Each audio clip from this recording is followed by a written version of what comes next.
So over the last month, I've tried to go viral on social media and TikTok with my business, and here are my honest results. Hey, what's going on, guys? Yaniv here, and for those of you who don't know me or are new to the channel, in the last year, I started a new business and started an Amazon FBA business where I grew my product and business to $350,000 in sales in just 9 months. So over 13,000 units sold, and we could have done more, but we ran into a lot of problems, which I'll talk about later in the video. Basically, I was left with like 7,500 units of inventory and no real predictable way to sell through it. So like probably anyone would do in my position, I turned to social media and TikTok. If you know anything about me, I've been an Amazon FBA, e-commerce guy for the last 4 years. And that's really where my expertise that I feel lies in. Going into this, direction, it's like I said, completely something out of my comfort zone. And I think that even though this isn't like an expert guide,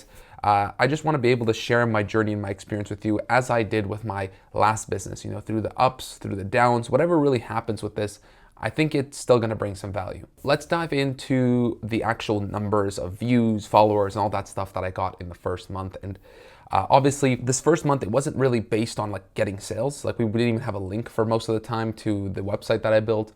But it was mostly just about getting the follower count up, because I don't know about you, but if I saw some random video, or TikTok from a company, I click on the profile and I see that it has like 3 followers. Obviously, I'm not going to buy from that company. The next couple months is really about building the foundations of followers, so that you can have some reputation, in the market, some social proof that you are not just a fly-by-night company, but a real thing. So the quick rundown, all right? With TikTok, we got 28 followers and just under 10,000 views. So really not so great, and there's a lot of reasons for that I'll cover in a little bit. Instagram, we got 35 followers and 70,000 views, so much better, I would say. YouTube Shorts, which is something that really surprised me actually, because basically what we did is, we would create a piece of content and repurpose it on all the social medias. And YouTube Shorts, which is very interesting, we didn't have many problems with YouTube Shorts like we did with Instagram and TikTok. And we got 144 subscribers with over 130,000 views. So that was, quite surprising. Pinterest is another place where we reposted things, because Pinterest is some place where people go to, especially like if your product is geared to a certain market, go to see products, pin products. You can post videos there as well and all that kind of stuff. So 41 followers, and we actually got 100,000 views on Pinterest, 100,000 like engagements and stuff like that. Facebook Reels, which is another thing that we repurposed on, it was 7,000 views and 5,600 engagements. All right, so not the best, but it is what it is. It doesn't take much time to put it on Facebook as well. I think for a first month, especially considering all the stuff that I'll tell you about that kind of made this really hard, I think pretty good. And after doing some research in my market, I'm not delusional about this.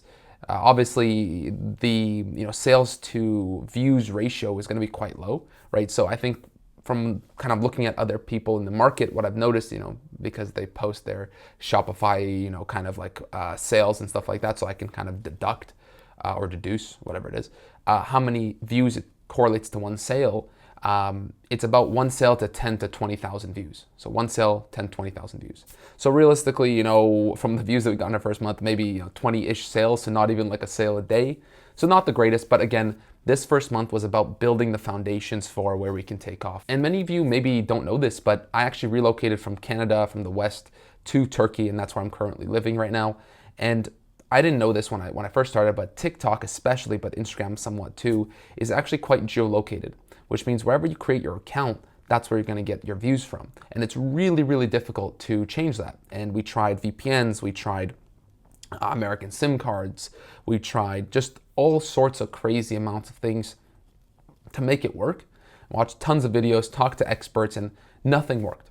Either the people who were watching were from Turkey, which again, that's a problem because all my products are in the US and the market is in the US and the demand is in the US. So it doesn't really help me if people from Turkey are watching. But also because when you try all these different things, TikTok actually shadow bans you and doesn't give you views. So we had a huge, bunch of problems with that. Same thing went with Instagram, to an extent as well, where maybe we were posting too much because we were posting like 4 pieces of content per day, every day. And maybe thought we were a bot or something, which also kind of slowed down our growth there too. And some videos would get 18,000 views, some videos would get like zero, like literally zero. And then we get like 0 views like 3-4 days in a row. So we had a ton of issues with this, and I'm still learning all these things. I'm sure that I'll make a video in the future about, how to overcome these issues, because I couldn't find anything online. But I'll tell you what our strategy is now with this social media, and kind of how I got around this temporarily, and how we're putting out so much content and repurposing it. So I set up a small team of 3 people, okay? One person is in charge of the content creation, obviously, for 2 to 4 to 6, depending on the days that we have piece of content out every single day, 7 days a week. The second person is in charge of some idea creation and actually repurposing the content on all the platforms, getting everything organized, the content, the tags, the titles, everything done. And the third person is actually someone in the US that we hired to open the account for us in the US, and we actually don't touch that account at all. And that's kind of the way we got around the geolocation, is all the info, all the content is sent to the person in the US, and the person in the US is the one who actually posts the content. We never go on the account, we never answer comments or anything like that, because the person in the US is responsible for all of that. So let me give you a rundown of how I set this up, who gets paid what, and how much it costs, and all that kind of stuff. So the content creation and the repurposing of the content and tags and all that stuff is done by, like I said, 2 people, one each. And I actually don't pay them anything. The way we kind of settled this job is I realized that Amazon takes a pretty big cut from referral fees and that kind of stuff. So basically what I did is I took what I would pay Amazon in referral fees, and I offered it to them as a commission on every single sale that's made. So essentially, if it's $5, $2.50 goes to each of them. And the reason they signed up to do this is because I can go on my seller account and show them, like, listen guys, we did $350,000 in sales in 9 months, just from Amazon. Now imagine growing a real brand, a real business, and taking this seriously that way. So they were all in on that because they realized that there is demand for this product. When most businesses start, they don't know, is there demand? Is anyone gonna actually purchase this for the price? And we have all that data, who the people are, how much it sells for, and all that kind of stuff. So it was quite easy to actually set that up. So maybe that's something you can look into. As for the person in the US, that's someone that we hired from Fiverr or Upwork. I don't even remember the guy who was repurposing the content. I told him go hire someone.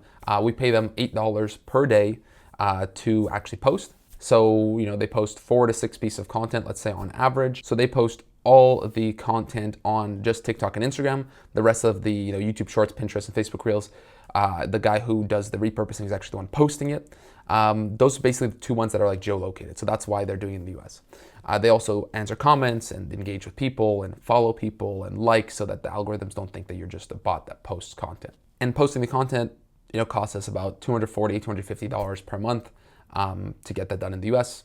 Unfortunately, that's, I'm located in Turkey. That's really the only option that I do have. And like I mentioned, essentially the strategy is to create 4 pieces of content per day, for example, and to repurpose those on, like I said, TikTok, Instagram, YouTube, Pinterest, Facebook. All the content is done on TikTok and then repurposed and put on all the other platforms. And that is the truth of the first month with a small team working on the social media side and TikTok. This is obviously just the beginning, and who knows, maybe this is just all gonna crash and burn. But either way, I'm excited to share it with you guys, and I'm sure that you'll learn something from it. And all the crap that we went through that I mentioned, that's just a small smidgen of the things that we kind of tested, tried, and had to do to make this work. If you want a full in-depth video about the whole thing, and also in terms of standard operating procedures, like SOPs on how we get everything organized and everything posted, our content calendar, and all that kind of stuff, maybe so you can implement it yourself, see how it works for you, then leave a comment down below and let me know, and then I'll put that out for you guys. Anyways, thanks so much for watching. I appreciate you. I'll see you in the next one.